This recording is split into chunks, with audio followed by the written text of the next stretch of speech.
2025 অনুসারে দেশব্যাপী ইতোমধ্যে 840টি ভূমি সেবা সহায়তা কেন্দ্র স্থাপন করা হয়েছে। সরকার কর্তৃক নির্ধারিত ফি দিয়ে সব অটোমেটেড ভূমি সেবার আবেদন দাখিল ও ফি এই সকল কেন্দ্রের মাধ্যমে প্রদান করা যাচ্ছে। শুভ অপরাহ্ন, ভূমি মন্ত্রণালয় থেকে সুইটি বলছি, কিভাবে সহযোগিতা করতে পারি?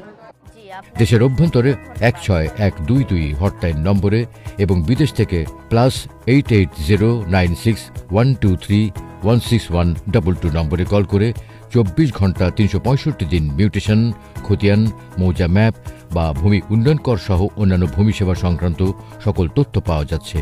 এছাড়া অভিযোগ এবং মতামত দেওয়া যাচ্ছে। ভূমি মন্ত্রণালয়ে কল করার জন্য আপনাকে অসংখ্য ধন্যবাদ স্যার। ভালো থাকুন। আসসালামু আলাইকুম। ড্রোন, ইটিএস ও এয়ারক্রাফটের সমন্বয়ে তৈরি হচ্ছে আরও নির্ভুল ও ডিজিটালাইজড ম্যাপ। ভবিষ্যতে মিউটেশন সম্পন্ন হলেই নতুন মালিকানার তথ্য ডাইনামিক ম্যাপে স্বয়ংক্রিয়ভাবে প্রতিফলিত হবে। হোল্ডিং এন্ট্রিগুলো শতভাগ সিস্টেমে এন্ট্রি করা এবং শতভাগ হোল্ডিংগুলো নির্ভুলভাবে এন্ট্রি করা, এই দুটো বিষয় নিশ্চিত করা আমাদের একটা বড় চ্যালেঞ্জ ছিল। সে ব্যাপারে ইউএনডিপি আমাদেরকে সহায়তা করছে। ইউএনডিপির কারিগরি সহায়তায় 8 বিভাগের 8 জেলায় সকল খতিয়ান ও হোল্ডিংয়ের নির্ভুল তথ্য এন্ট্রির কাজ চলছে।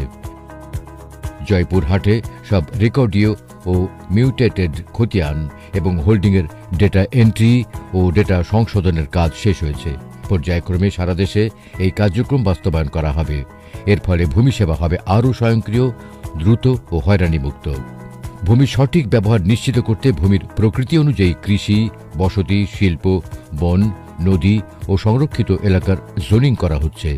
এর ফলে কৃষি জমি সহ অন্যান্য বিশেষায়িত ভূমি সুরক্ষা সম্ভব হবে। আমরা যদি একটা মোবাইল অ্যাপ করতে পারি ভূমি সেবা নিয়ে, তাহলে নাগরিকদের হাতের কাছে এই সেবাগুলো পৌঁছে যাবে। আমরা সেই জন্য 24শে নভেম্বর আমরা একটা অ্যাপস লঞ্চ করতে যাচ্ছি। এটার উপর কাজ চলছে। এই অ্যাপসটি লঞ্চ হলে ভূমির সব ধরনের সেবাগুলো এই একটি অ্যাপ থেকে পাবে। আমরা এটার নামকরণ করেছি ভূমি। ভূমি রেজিস্ট্রেশন সহ সকল ভূমি সেবা এক ছাতার নিচে আনা সম্ভব হলে নাগরিকগণকে শতভাগ ভূমি সেবা হয়রানিমুক্তভাবে প্রদান সম্ভব হবে। এ লক্ষ্যে ভূমি মন্ত্রণালয় তথা সরকার নিরন্তর প্রচেষ্টা চালিয়ে যাচ্ছে। ভূমি মন্ত্রণালয় জনবান্ধব অটোমেটেড ভূমি সেবা প্রদানে প্রতিশ্রুতিবদ্ধ।